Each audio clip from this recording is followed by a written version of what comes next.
आज के वीडियो में हम सभी लोग जानेंगे तुलसी को जल देते समय वो कौन से 3 शब्द बोलने चाहिए जिससे कि सभी मनोकामनाएं पूर्ण हो। एक बार की बात है, देवी सत्यभामा ने भगवान श्री कृष्ण से पूछा कि हे प्रभु, आपने मुझे तुलसी में जल देने का महत्व तो बताया था, लेकिन तुलसी में जल देते समय हमें कौन से शब्द बोलने चाहिए जिससे कि तुलसी माता को जल देना पूर्ण माना जाए। इसको जानने की जिज्ञासा मेरे मन में हो रही है। कृपया करके हे प्रभु, मुझे उन शब्दों के बारे में बताइए। जो लोग भी तुलसी को जल देते हैं, उन्हें जल देते समय क्या बोलना चाहिए जिससे कि उनके सभी मनोरथ पूर्ण हो। और तुलसी को जल देते समय तुलसी में जल कैसे देना चाहिए, तुलसी को जल देने की सर्वोत्तम विधि कौन सी है तथा तुलसी को जल देने का मंत्र कौन सा है। कृपया आप मुझे इन सभी प्रश्नों के उत्तर दें। तब भगवान श्री कृष्ण देवी सत्यभामा से कहते हैं कि हे प्रिय, तुलसी को जल देते समय बोले जाने वाले मंत्र का भी बड़ा ही महत्व है। यह मंत्र केवल 3 शब्दों का है, किंतु इसका प्रभाव बहुत ही कल्याणकारी है। जो भी मनुष्य नित्य तुलसी को जल देते समय अपने मुख से केवल यह 3 शब्द बोल देते तो साक्षात लक्ष्मी उनके घर में प्रवेश करती है, उनकी दरिद्रता समाप्त हो जाती है, उसे धन धान्य की प्राप्ति होती है। वह मंत्र बताने से पूर्व मैं आपको तुलसी के इस मंत्र का महानतम सुनाता हूँ। इस महानतम को सुन लेने मात्र से ही मनुष्य के समस्त पाप नष्ट हो जाते हैं। उसे 100 वर्षों तक तुलसी को जल देने का पुण्य प्राप्त हो जाता है। इसलिए देवी, आप इस कथा को ध्यान से पूरा जरूर सुनिए। देवी सत्यभामा कहती है कि हे प्रभु, मैं इस कथा को पूरा अवश्य सुनूंगी। आप मुझे तुलसी के मंत्र का महानतम सुनाइए। श्री कृष्ण कहते हैं कि हे देवी सत्यभामा, दक्षिण में एक अत्यंत शोभायमान नगरी थी। उस नगरी में सुशर्मा नाम का एक खोटी बुद्धि का ब्राह्मण रहता था। पापियों का तो वह शिरोमणि था। उसका जन्म एक ऐसे ब्राह्मण परिवार में हुआ था जो पाप कर्म करने वाले शास्त्र ज्ञान से शून्य था। वे जन्म से तो ब्राह्मण था, किंतु कर्म से तो वह अत्यंत दुराचारी था। वह ना तो पूजा पाठ करता था, ना ध्यान करता था, ना जप करता था, ना होम और ना ही अतिथियों का सत्कार किया करता था। उसके द्वार पर आए हुए अतिथियों को बिना दान दिए ही क्रूरता पूर्वक वे भगा दिया करता था। स्त्री लंपट होने के कारण वे सदे हुए पराई स्त्रियों में आसक्त रहता था। उसे मदिरापान करने की भी आदत थी, साथ ही वह मांस भी खाया करता था। वे दिन में खेत में काम करके पत्ते बेचकर जीविका चलाया करता था और रात्रि में वे वेश्याओं का सेवन करता था। इस प्रकार से उस ब्राह्मण ने अनेक वर्षों तक जीवन व्यतीत किया। एक दिन वे दुष्ट बुद्धि सुशर्मा बेचने के लिए कुछ पत्ते इकट्ठा करने के लिए एक ऋषि की वाटिका में घूमने लगा और पत्ते तोड़ने लगा। तभी एक काल रूपी धारी काले सर्प ने उस ब्राह्मण को काट लिया और उसी समय पर उसकी मृत्यु हो गई। उसके बाद में 2 यम के दूत उसे लेने के लिए उस स्थान पर प्रकट हुए और उसे उठाकर यमलोक ले जाने लगे। मार्ग में वह यमदूतों के सामने बहुत विलाप करने लगा और कहने लगा कि हे दूतों, मुझे कहाँ लेकर जा रहे हो? मुझे छोड़ दो, मेरे प्राण बख्श दो। किंतु यमदूत उसे कहते हुए ले जाने लगे कि अरे दुष्ट ब्राह्मण, तेरे पाप कर्मों के कारण तुझे सांप ने काट लिया है। अब यमराज तुझे अवश्य घोर नरक में डाल देंगे। फिर यम के दूत उस ब्राह्मण को लेकर यमलोक पहुंचते हैं और यमराज के सामने खड़े हो जाते हैं।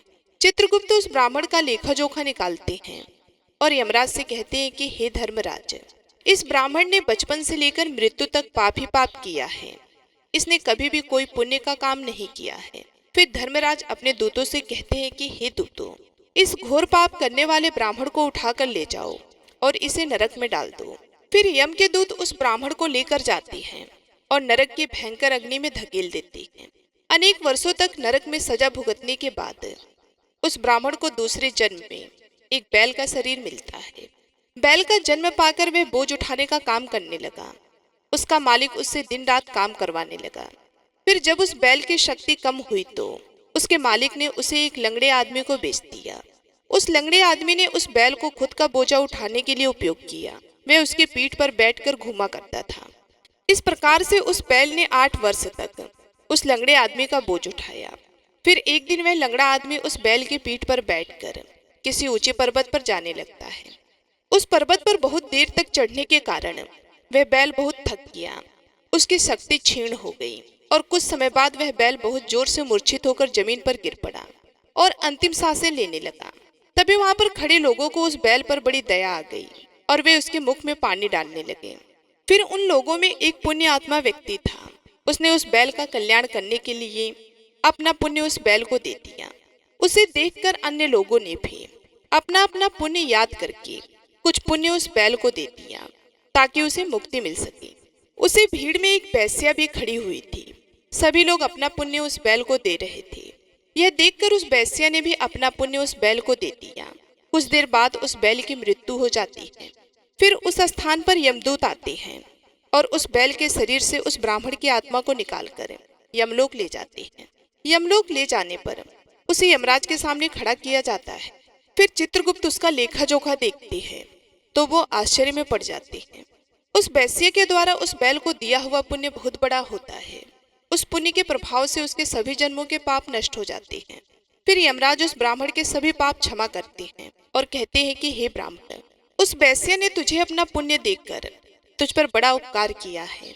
केवल उसी के पुण्य के कारण तुम्हारे सभी जन्मों के पाप नष्ट हो गए हैं। और यमराज उसे फिर से मनुष्य जन्म प्रदान करते हैं। इस बार वे पृथ्वी पर आकर एक उत्तम ब्राह्मण कुल में जन्म लेता है। उस महापुण्य के प्रभाव से उसे इस नए जन्म में अपने पूर्व जन्म की बातें याद आने लगती हैं। जब वह ब्राह्मण बड़ा हो जाता है तो उसे याद आता है कि पिछले जन्म में जब वह बैल था तब एक वेश्या ने उसे उसका पुण्य दे दिया था। इसलिए उसके मन में उस वेश्या के बारे में जानने की इच्छा होती है और उस महापुण्य के बारे में जानने के लिए उस वेश्या का पता लगाकर उसे ढूंढते हुए उसके नगर में चला जाता है। वे वेश्या बूढ़ी हो चुकी थी।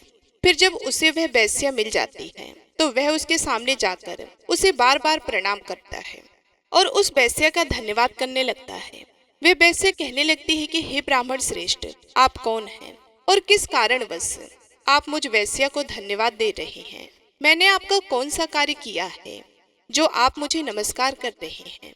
तब वह ब्राह्मण कहता है कि हे माता, मैं वही बैल हूँ जिसे तुमने अपना पुण्य दे डाला था।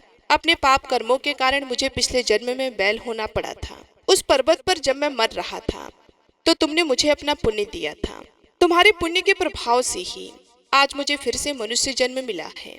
तुम्हारे द्वारा दिए गए उसी पुण्य के कारण मुझे अपने पूर्व जन्म की सारी बातें याद है। किंतु हे माता, मैं आज यहाँ पर यह जानने के लिए आया हूँ कि तुमने मुझे उस समय पर अपना कौन सा पुण्य दिया था जिस कारण से मेरे सभी जन्मों के पाप नष्ट हो चुके हैं। मैं उस पुण्य के बारे में जानना चाहता हूँ।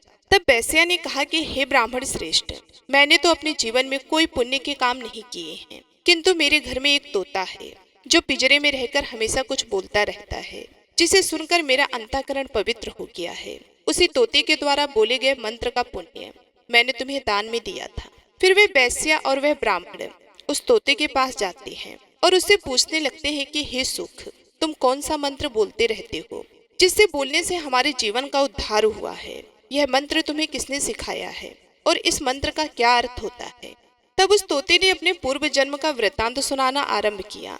फिर उस तोते ने अपने पूर्व जन्म का वृतांत सुनाना आरंभ किया। वह तोता कहने लगा कि हे ब्राह्मण श्रेष्ठ, पिछले जन्म में मैं एक ब्राह्मण था और अपने ज्ञान के अहंकार में अंधा हो चुका था। मैंने कभी गुरुजनों का आदर नहीं किया, सदैव ही उनका अपमान किया। मुझे अपने ज्ञान पर इतना अधिक घमंड हो गया था कि जिस कारण से मेरे क्रोध बहुत अधिक बढ़ गए और मैं सभी से द्वेष करने लगा। अन्य मनुष्यों को तुच्छ समझने लगा, विद्वानों का भरी सभा में अपमान करने लगा। फिर कालांतर में मेरी मृत्यु हो गई और मुझे यमलोक ले जाया गया। पूज्य जनों और गुरुजनों का अपमान करने के कारण मुझे तोते के कुल में डाल दिया गया और मेरा जन्म एक तोते के रूप में हो गया। मेरे पाप कर्मों के कारण छोटी अवस्था में ही मेरे अपने माता पिता से वियोग हो गया। फिर मैं पेड़ के डाल पर बैठा रो रहा था तो उसी स्थान से कुछ मुनि जा रहे थे। उन्होंने मेरी दयनीय पुकार सुनी और मुझे लेकर अपने आश्रम में चले गए। वहां उस आश्रम पर उन्होंने मुझे एक सुंदर पिंजरे में रखा और मेरा अच्छी तरह से ख्याल रखा। वे मुझे नित्य भोजन दिया करते थे और पढ़ाते थे। उस स्थान पर वे ऋषि मुनि, उनकी स्त्रियां और बालक सभी नित्य तुलसी के पौधे को जल देते थे और उसके सामने एक मंत्र का जाप करते थे। उन्हीं के मुख से बार बार उस मंत्र को सुनकर मैंने उसे रट लिया और तभी से मैं उस मंत्र को जान गया और वही मंत्र दिन रात बोलता हूँ। उस मंत्र के प्रभाव से मेरी कभी मृत्यु नहीं हुई और मेरी आयु 100 वर्ष की हो गई और मैं इतने वर्षों तक जीवित रहा। इसी बीच एक रात को एक चोर उस स्थान पर आ गया और उसने मुझे वहां से चुरा लिया और फिर इस वेश्या ने मुझे इस जोर से खरीद लिया। इस वेश्या के घर पर आने के बाद भी मैं उस मंत्र को बोलता रहता था, जिसे सुनकर इस वेश्या का मन भी पवित्र हो गया और इसने वेश्या का काम छोड़कर भगवान विष्णु की भक्ति करने लगी। उसी मंत्र के प्रभाव से मेरे पूर्व जन्मों के सभी पाप नष्ट हो गए और उसी मंत्र के प्रभाव से इस वेश्या का भी अंतक पवित्र हो गया। हे ब्राह्मण देवता, उसी मंत्र के पुण्य से आप भी पाप मुक्त हो गए हैं। इस प्रकार से तोते ने उस ब्राह्मण को और उस वेश्या को सारा वृतांत सुना दिया, जिसे सुनकर वह ब्राह्मण और वेश्या दोनों ही अत्यंत प्रसन्न हुए और फिर वो दोनों नित्य ही तुलसी को जल देकर उस मंत्र का जाप करने लगे। वह तोता, वेश्या और ब्राह्मण तीनों उस मंत्र के प्रभाव से दिव्य विमानों में बैठकर विष्णु लोक को चले गए। श्री कृष्ण कहते हैं कि हे देवी सत्यभामा, आपने देखा केवल तुलसी के इस मंत्र के प्रभाव से उस तोते के, उस वेश्या के और उस ब्राह्मण के सभी पाप नष्ट हो गए हैं। इसलिए प्रत्येक मनुष्य को रोज तुलसी में जल देते समय इस एक मंत्र का उच्चारण अवश्य करना चाहिए। हे देवी, वह मंत्र इस प्रकार है, तुम इसे ध्यान से सुनो। ओम वृंदावन स्वाहा, ओम वृंदावन स्वाहा। श्री कृष्ण कहते हैं कि जो भी स्त्री नित्य तुलसी के समक्ष इस मंत्र का उच्चारण करेगी वे सौभाग्यशाली बनेगी। जो भी पुरुष तुलसी के सामने इस मंत्र का उच्चारण करेगा उसे अक्षय धन की प्राप्ति होगी। जिस घर के सामने नित्य तुलसी की पूजा की जाएगी उस घर में साक्षात लक्ष्मी का वास होगा। तुलसी जी का यह मंत्र राजकल्प तरु है, यह समस्त फलों को प्रदान करने वाला है। अतः जो भी तुलसी के सामने इस मंत्र का उच्चारण करेगा उसे संपूर्ण सिद्धियां प्राप्त होगी। स्त्रियों को सदैव ही स्नान करके, अपने बाल बांधकर, मांग में सिंदूर भरकर नित्य तुलसी को जल देना चाहिए और इस मंत्र का उच्चारण करना चाहिए। रोज तुलसी के पौधे की परिक्रमा करनी चाहिए, इससे सभी दोष नष्ट हो जाते हैं। नित्य शाम के समय तुलसी के पास दीपक जलाना चाहिए और तुलसी के पास बैठकर भगवान विष्णु की आराधना करनी चाहिए। तुलसी के पास दीपक जलाने से मनुष्य को धन धान्य की प्राप्ति होती है। हजारों अमृत के घड़ों से नहलाने पर भी श्री हरि को उतनी तृप्ति नहीं होती जितनी वो मनुष्यों के द्वारा तुलसी का एक पत्ता चढ़ाने से प्राप्त करती है। 1000 गाय के दान से मानव जो फल प्राप्त करता है वही फल तुलसी पत्र के दान से पा लेता है। जो मृत्यु के समय अपने मुख में तुलसी पत्र का जल पा लेता है वे संपूर्ण पापों से मुक्त होकर श्री कृष्ण के धाम जाता है। श्री कृष्ण कहते हैं, पूर्णिमा, अमावस्या, द्वादशी और सूर्य संक्रांति के दिन, मध्याह्न काल, रात्रि और असौच के समय तेल लगाकर बिना स्नान किए अथवा बिना हाथ पैर धोए रात्रि के वस्त्र पहनकर तुलसी के पत्र तोड़ता है वह महापाप होता है। श्राद्ध, व्रत, दान, प्रतिष्ठा तथा देव पूजा के लिए तोड़े हुए तुलसी पत्र बासी होने पर भी 3 रात्रि तक पवित्र ही रहते हैं।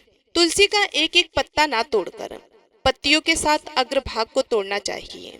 तुलसी की मंजरी सब फूलों से बढ़कर मानी जाती है। मंजरी तोड़ते समय उसमें पत्तियों का रहना भी आवश्यक माना गया है। पूज्य भाव से पौधों को हिलाए बिना तुलसी के अग्रभाग को तोड़ना चाहिए, इससे पूजा का फल लाख गुना बढ़ जाता है। तुलसी के पत्ते को कभी नाखून से नहीं तोड़ना चाहिए, इससे पाप लगता है। रात्रि में तुलसी के पौधे को स्पर्श ना करें अथवा उसके पत्ते ना तोड़ें, ऐसा करना अशुभ माना गया है। रात्रि में तुलसी का पौधा निद्रावस्था में होता है, ऐसे में पत्ते तोड़ने पर पाप ही लगता है। गुरुवार के दिन तुलसी के पौधे में थोड़ा सा कच्चा दूध अर्पित करें। दूध चढ़ाते समय ओम नमो भगवते वासुदेवाय नमः इस मंत्र का जाप अवश्य करना चाहिए। तुलसी के पौधे के पास सालिग्राम रखें और उस पर तिल चढ़ाएं। पूजा में तुलसी और सालिग्राम को दूध में भीगी हल्दी का तिलक अवश्य करें। सालिग्राम पर तुलसी पत्र रखकर चंदन लगाना चाहिए। अगर कोई महिला मासिक धर्म से है तो वे तुलसी की पूजा ना करें। मासिक धर्म के दौरान तुलसी को स्पर्श करने से भी घोर पाप लगता है, इससे स्त्री की दुर्गति होती है। तो दोस्तों, इस प्रकार से भगवान श्री कृष्ण ने देवी सत्यभामा को तुलसी को जल देने के मंत्र का महानतम सुनाया है। ये कथा आप लोगों को कैसी लगी कमेंट करके अवश्य बताएं। अगर ये जानकारी अच्छी लगी हो तो वीडियो को लाइक जरूर करें, तो चैनल को सब्सक्राइब करके कमेंट बॉक्स में जय श्री कृष्ण जरूर लिखें।